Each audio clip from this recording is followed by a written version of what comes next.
விசேஷமா இந்த காலை வேளையில தேவனுடைய கிருபை உள்ள தயவுள்ள வார்த்தை, அனுப்பப்பட்ட வார்த்தை.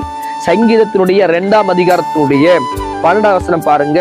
குமாரன் கோபம் கொள்ளாமலும் நீங்கள் வழியில் அழியாமலும் இருக்கும்படி அவரை முத்தம் செய்யுங்கள். கொஞ்ச காலத்திலே அவருடைய கோபம் பற்றி எறியும்.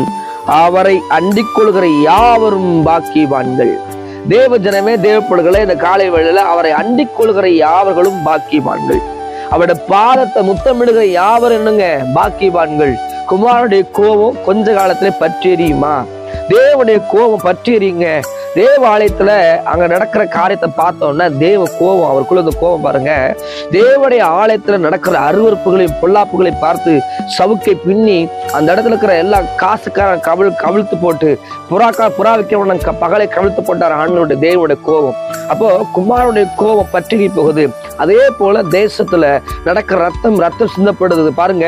குற்றமில்லாத ரத்தம் சிந்தப்பட்டு கொண்டே இருக்கு. நான் பேசிக் கொண்டிருக்கிற 2026ஆம் ஆண்டிலிருந்து நான் பேசுகிற ஒரே வார்த்தை, குற்றமில்லாத ரத்தம் சிந்தப்பட்டு கொண்டே இருக்கிறது. அப்ப தேவனுடைய கோபம் சீக்கிரமா பற்றி போகுது. பாருங்க, வட மாநிலத்திலிருந்து இந்த ஊருக்கு பழைக்க வந்தாங்க. ஒரு கணவன் மனைவியா பிள்ளையா குடும்பம் வந்தாங்க. நண்பர்கள் 7 நண்பர்கள் சேர்ந்து குடி வெறியில அந்த மகளையும் கற்பழித்து குழந்தையும் கொன்னு அந்த மகனையும் கொண்டு போட்டாங்க.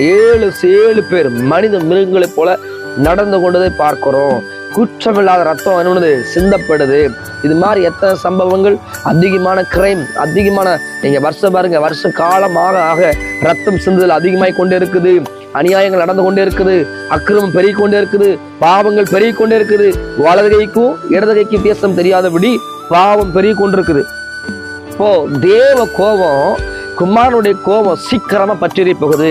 நீ நினைக்கலாம், ஆண்டவர் அன்புள்ளவர் தானே, அவர் கிருபை உள்ளவர் தானே, அவர் இரக்கமுள்ளவர் தானேன்னு சொல்லலாம். ஆமாங்க, அவர் அன்புள்ளவர் தான், இரக்கமுள்ளவர் தான், தயவுள்ளவர் தான். அதே வேளை பச்சிக்கர் அக்கினி. ஒரு பக்கம் அவர் இரக்கமுள்ளவர், அவர் மகா இரக்கமுள்ள சுருபி. ஆனா அது ஒரு பக்கத்துல அவர் பச்சிக்கர் அக்கினி. நியாயாதிபதியுடைய எல்லா நியாயத்துக்கும் நியாயாதிபதியா இருக்கிற ஆண்டவர், எல்லாத்தையும் நியாயம் செய்கிறதா இருக்கிறதுனால தெய்வம் அவருடைய உக்கரமான கோபத்தை வெளிப்படுத்துறதுக்கு முன்னாடி அவர் பாதத்தை என்ன பண்ணுங்க, முத்தமிடுங்க வசனம் சொல்ல. அவருடைய பாதத்தை என்னங்க, முத்தமிடுங்க. அவரிடத்துல போய் சேர்க்கிறவங்க எல்லாம் யாருங்க, பாக்கிவான்னு வசனம் சொல்லுது. அவர் அண்டிக் கொள்கிற யாவரும் பாக்கிவான்களா. அப்ப பாருங்க, குமாரனுடைய கோபம் வழியில நீங்க அழியாதபடி, நம்ம வழி என்னங்க, நம்ம வாழ்க்கையில போய் கொண்டிருக்க இடத்துல தேவ கோபம் இருக்கான்னு பார்க்கணும். அநேகத்தில் பிசாசு நினைக்கிற இல்ல, தேவ கோபம் கூட ஒரு சில நேரங்கள்ல நம்முடைய எல்லைகள் இருக்கலாம். கவனமா இருங்க. குமாரனுடைய கோபம் நம்முடைய எல்லைகள் வராதபடி தேவனுடைய இரக்கம் வரும்படியாக அவருடைய பாதத்துல